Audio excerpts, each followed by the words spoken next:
오늘 아침에 우리에게 주시는 하나님의 은혜의 말씀은 마가복음 2장 13절에서 14절까지의 말씀입니다. 다 같이 합독하도록 하겠습니다. 예수께서 다시 바닷가에 나가심에 무리가 다 나왔거늘 예수께서 저희를 가르치시니라.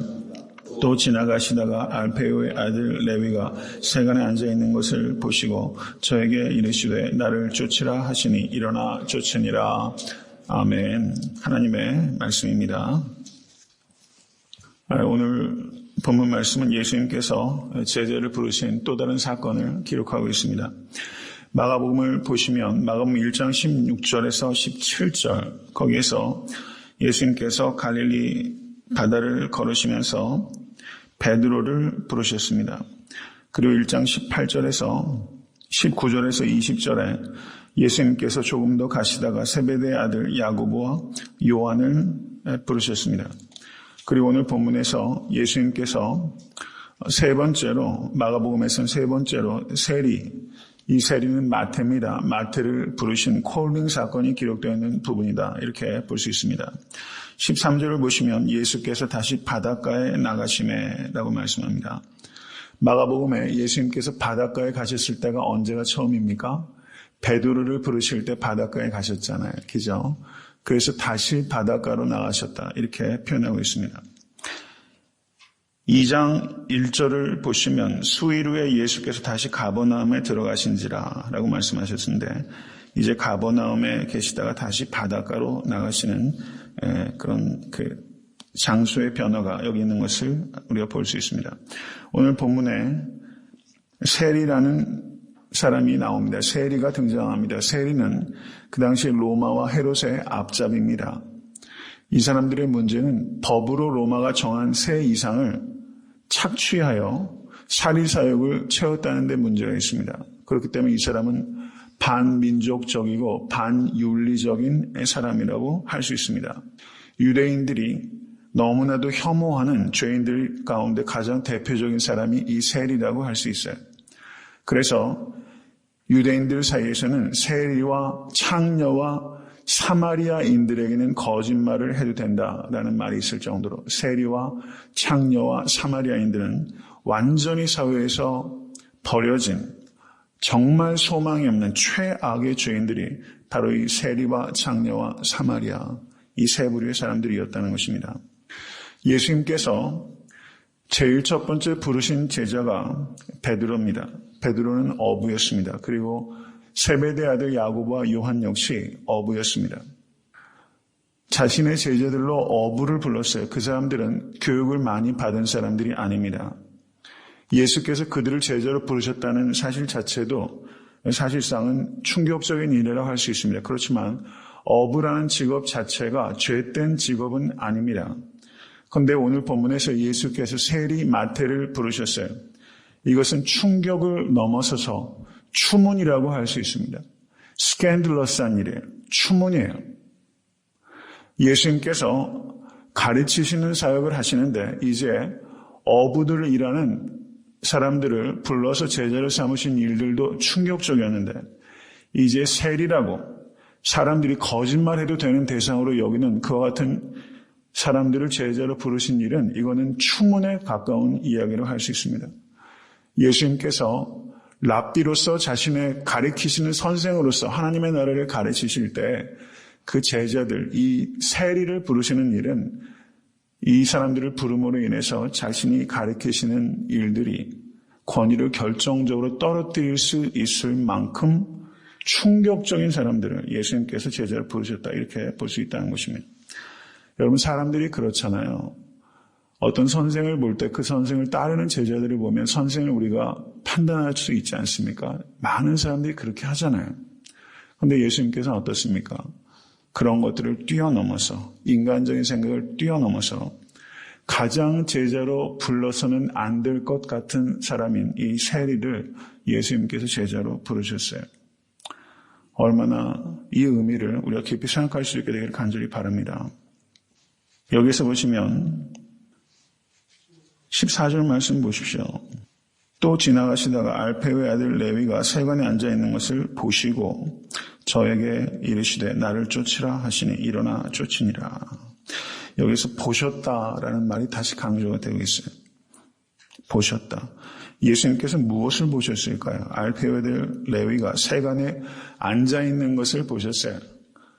여러분, 그저 앉아있는 육안으로 보이는 어떤 물리적인 현상을 예수께서 보셨다. 이런 의미, 훨씬 이상의 의미가 여기 있을 거라는 것은 분명합니다. 그럼 예수님께서 무엇을 보셨을까? 이 봄에 대해서 우리가 깊이 생각할 필요가 있다는 것입니다. 어느 의과대학 교수가 학생들에게 이렇게 질문을 했습니다. 한 부부가 있는데 남편은 매독에 걸려있고 아내는 심한 폐결핵에 걸려있다.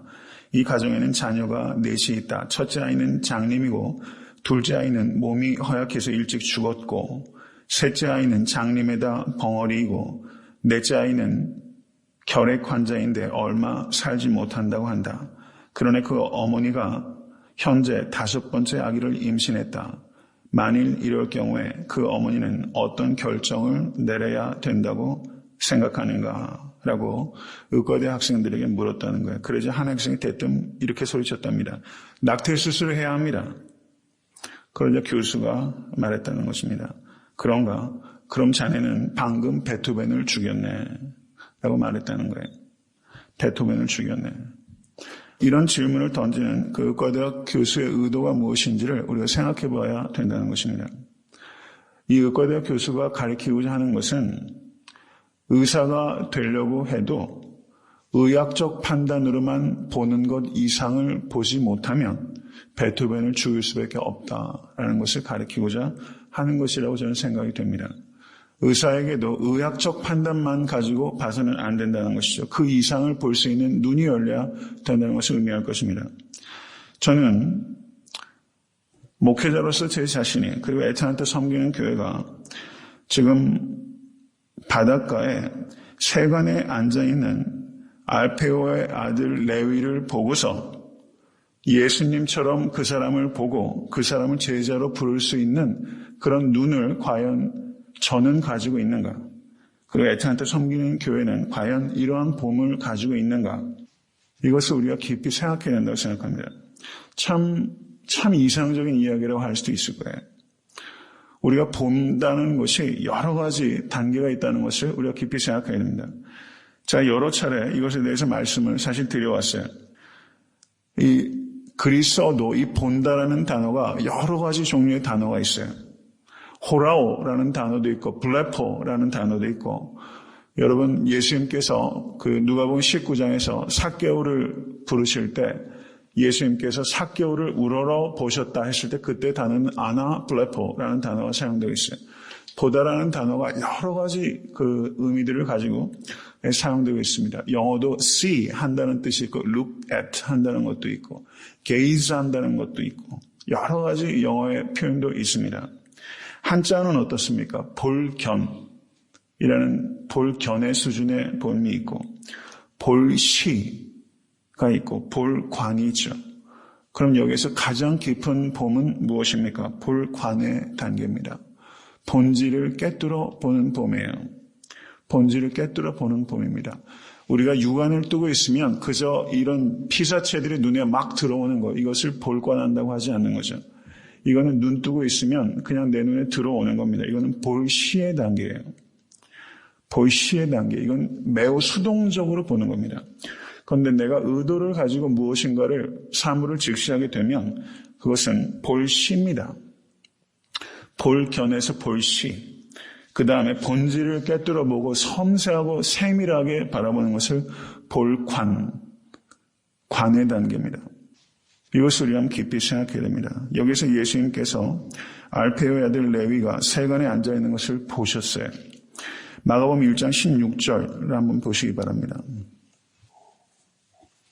다 같이 읽습니다. 갈릴리 해변으로 지나가시다가 시몬과 그 형제 안드레가 바다에 금을 던지는 것을 보시니 저희는 어부라. 거기에서도 예수님께서 보셨어요. 19절 말씀 보십시오. 다 같이 읽습니다. 조금 더 가시다가 세베대의 아들 야고보와 그 형제 요한을 보시니 저희도 배에 있어 그물을 깁는데 라고 말하고 있습니다. 예수님께서 제자들을 보실 때는 제자들을 부르실 때는 그 제자들을 보셨어요. 여러분, 우리가 육신의 눈으로 무엇인가를 본다라는 것이 깊이 보지 못하고 멀리 보지 못하고 하게 되면요, 그 본다라는 것 때문에 오히려 낭패를 당할 때가 굉장히 많이 있다는 것을 우리가 알아야 됩니다. 우리가 그 오감이 있잖아요. 이 눈이라는 게 분명히 우리에게 가장 큰 유익을 주는 기관이기도 하지만 가장 위험한 기관일 수도 있다는 것을 알아야 돼요. 여러분, 깊이 볼 수 있는 예수 그리스도의 눈을 닮아가는 그런 눈을 가지실 수 있는 여러분과 제가 될 수 있기를 간절히 바랍니다. 저는 그 예수님께서 베드로도 부르시고 야고보와 요한도 부르셨잖아요. 그런데 제 개인적으로 예수님께서 이 세리마태를 부르시는 이 장면이 제 개인적으로는 제일 마음에 이렇게 울림이 있어요. 왜 그런가 하니 세리마태가 예수님을 따라갈 때는 여기는 단순함이 있어요. 예수님께서 아무 설명도 없으세요. 그리고 세리마태는요, 예수님 따라가면 어떤 일이 있는데요? 라든가 뭐 1절에 말이 없어요. 예수님께서도 아무 설명이 없고 세리마태도 아무 질문도 없어요. 그저 나를 쫓으라 하시니 일어나 쫓으니라 이렇게 말했어요. 믿음의 단순성이 이 세리마태에게 있었어요. 그럼 왜 이렇게 될 수 있었을까요? 우리가 마태복음 9장 1절을 한번 보시기 바랍니다. 마태복음 9장 1절. 제가 읽겠습니다. 예수께서 배에 오르사 건너가 본 동네에 이르시니 이렇게 말씀하고 있습니다. 영어 번역을 보니까 Jesus stepped into a boat, crossed over and came to his own town 이렇게 번역하고 있습니다. 본 동네에 이르시니 이런 표현 우리가 쓰지 않잖아요. 영어는 his own town 이렇게 번역하고 있는데요. 이것을 학자들이 이야기를 할 때 여기서 이 본 동네는 여기는 가버나움을 이야기하는 겁니다. 본 동네라는 이 의미는 예수님께서 여기에서 세금을 내셨다라는 의미로 학자들이 일반적으로 그 이야기를 하는 사람들이 있어요. 저는 의미가 있는 이야기라고 봅니다. 예수님께서 가버나움에서 세금을 내셨어요. 그러면 가버나움의 세리가 누구예요? 오늘 본문에 나타나는 세리마태, 알페오의 아들 레위, 세리마태. 그러면 어쩌면 예수님께서 세금을 내실 때 이 세리마태에게 세금을 내셨을 수도 있다. 이렇게 저는 보여지고요. 또 하나 저는 마태복음에서 산상수훈이 어디에 기록되어 있습니까? 마태복음 5장에서 7장에 기록되어 있어요. 그런데 마태복음 9장 9절을 한번 보세요. 예수께서 거기서 떠나 지나가시다가 마태라는 사람이 세간에 앉아 있는 것을 보시고 이르시되 나를 쫓으라 하시니 일어나 쫓으니라 이렇게 말씀하고 있죠. 마태복음에서 산상순이 5장부터 7장까지 기록되어 있고 그리고 마태복음을 기록한 마태가 예수님을 따라가기 시작한 게 몇 장이에요? 9장에 기록되어 있어요. 그러면 세린 마태는 마태복음의 이 문맥을 따라서 이해한다면 세린 마태는 예수께 불림을 받기 전에 그가 산상수훈에 예수님 가리키실 때 그 자리에 세리마태가 있었을 것이다. 이렇게 보는 게 자연스럽지 않겠어요? 세리마태는요, 사람들의 질시를 받고 있었지만 예수 그리스도께 끌리고 있던 사람이에요.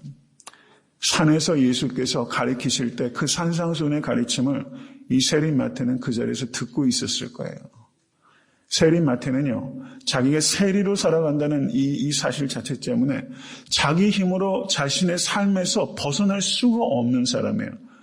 자기의 삶이 문제가 있다는 것을 알아요. 그런데 거기서 벗어날 힘이 없어요. 무엇인가 떳떳하고 가치 있게 살고 싶은데 자기 힘으로 안 돼요.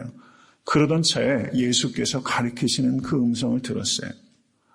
얼마나 내적 갈등이 있었겠어요. 예수께서는 세간에 앉아서 그 고통과 고민을 가지고 씨름하고 있는 이 세리마태를 보셨어요. 믿으십니까? 그렇게 이해하지 맞지 않겠어요? 너무 놀라운 것 같아요. 그래서 예수님은 설명할 필요가 없잖아요. 이미 다 아시잖아요. 세리마태의 마음을 아시잖아요. 세리마태도 이미 예수님께 질문할 게 없잖아요. 질문할 게 없잖아요. 설명할 필요도 없고 질문할 필요도 없는 관계예요. 지금 예수님과 세리마태는 그렇게 지금 연결되어 있어요. 이미 그렇게 뜨겁게 연결되고 있어요. 그래서 나를 쫓으라 하시니 일어나 쫓으니라. 너무 놀라운 이 콜링의 시간이 오고 있습니다. 저는요, 세리마태를 한번 생각해 봅니다. 세리마태는 성경을 보면 베드로는 참 말을 많이 해요. 이제 성격이 격정이 있어요. 뱃사람답잖아요. 우직해요. 안에 뭐가 있으면 그냥 막 토해내는 사람이에요. 벌써 마가복음에서도 모든 사람이 주를 쫓나이다. 주는 그리스도신이다. 나는 죽어도 다른 사람은 다 버릴지언정 저는 주를 버리지 않겠나이다. 베드로는 말을 많이 해요. 빌립도 말을 하고 안드레도 말을 하고 그리고 세베대 아들 야고보와 요한도 하나는 우편에 하나는 좌편에 이렇게 얘기하면서 제자들의 육성이 들려요. 그런데 성경 어디를 보셔도 마태는 한마디 말을 하지 않아요. 말을 하지 않아요. 그리고 심지어 여러분 예수님께서 이렇게 전도하러 다니실 때 그 물질을 누가 회계를 봅니까? 세리마태가 안 하고 가룟 유다가 그걸 맡고 있어요. 그것도 참 희한한 노릇이에요. 세리가 해야지 더 이게 전문가가 말이죠. CPA가 있는데 CPA가 교회에 있으면 그렇죠. 말하자면 그런 셈이 되는 거예요. 세리마태는 그 일도 하지 않아요. 그것도 참 흥미로워요.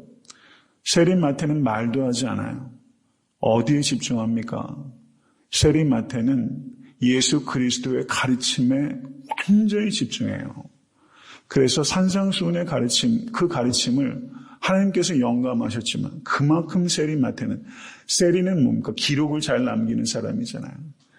이 마태 세리는요, 그 예수님의 그 말씀들을 놓치지 않으려고 거기에 엄청난 집중력을 가지고 예수 그리스도의 말씀을 기록해내고 있잖아요. 그래서 산상수훈의 가르침이 지금 거기 마태복음에 실려 있잖아요. 저는 그게 너무 놀라운 것 같아요. 여러분, 민족의 피를 짜내는 장부나 정리하던 인간이 여러분 하나님의 나라에 대한 그 말씀을 기록하고 마태복음을 28장에 이르는 그 장엄한 그 마태복음을 여러분 남겨서 그 말씀을 통해 수많은 사람이 예수께로 이끌리고 예수를 알게 되고 했다는 사실이 이게 사람의 눈으로는 그게 보이지 않습니다. 그런데 예수께서는 그걸 보셨잖아요. 믿으십니까? 예수는 그걸 보셨잖아요. 저기에서 세리장부나 회계장부나 정리하고 있는 저 마태가 마태복음을 기록할 것이라는 것을 예수께서 보셨잖아요. 여러분 이러한 이 놀라운 예수 그리스도 하나님이 하시는 방법을 여러분 감격하고 감사하실 수 있게 간절히 바랍니다. 여러분 이 시대는 어떻습니까? 변질되는 사람은 많아도 변화되는 사람을 찾아보기가 참 힘들어요. 변질된 사람은 많아요. 어느 곳에나.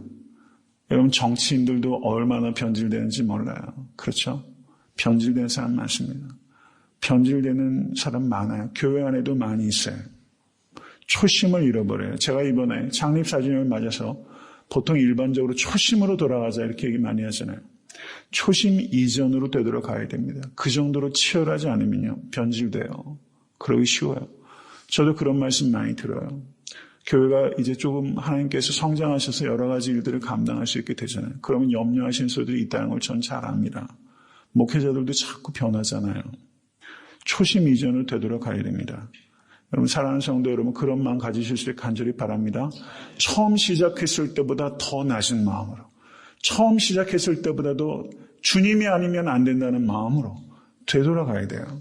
처음 시작했을 때의 마음보다 더 순수해져야 돼요. 그렇지 않으면 넘어지기 쉽다는 것을 여러분과 제가 항상 생각하시고 혹여 잘못된 길로 가면 여러분 기도하시고 권면하시고 때로 서로 북돋아두고 책망도 하면서 여러분 바른 길을 갈 수 있는 여러분과 제가 될 수 있게 간절히 바랍니다. 말씀을 맺습니다. 세리 마태와 같은 사람이 성경을 쓰는 기자가 되었던 것처럼 세리 마태와 같은 사람도 애타한테 섬기는 교회에 들어오면 이와 같이 변화되는 교회가 될 수 있도록 인도해 주시옵소서. 모든 변화의 시작은 나부터 변화해야 됩니다. 변화해야 된다는 것을 아는 것으로 충분하지 않아요. 변화를 당신부터 변하시오 이렇게 우리가 얘기를 항상 많이 하잖아요. 너부터 변하라고 얘기를 하잖아요. 우리가 항상 그렇게 말해요. 나부터 변해야 됩니다. 믿으십니까? 여러분 목사님들 많이 있잖아요. 그럼 저부터 변해야 되는 거예요. 교회들이 변해야 되잖아요. 누구부터 변해야 돼요? 애타한테 섬기는 교회부터 변해야 돼요. 그 다음부터는 말로 할 필요가 없어요. 내가 변화되면 그것 자체가 가장 울림이 큰 언어가 되는 것입니다. 여러분 좋은 목사 되어야 되고 좋은 교회 되어야 돼요. 여러분 그러면요 좋은 영향을 끼쳐서 우리에게 주신 사명 잘 감당할 수 있는 것입니다. 세리마태가 변했던 것처럼 하나님 제가 변할 수 있도록 도와주시옵소서. 이 아침에 우리가 그런 기도를 드릴 수 있을 때 오늘 본문의 말씀을 바르게 우리가 깨달은 것입니다. 아멘.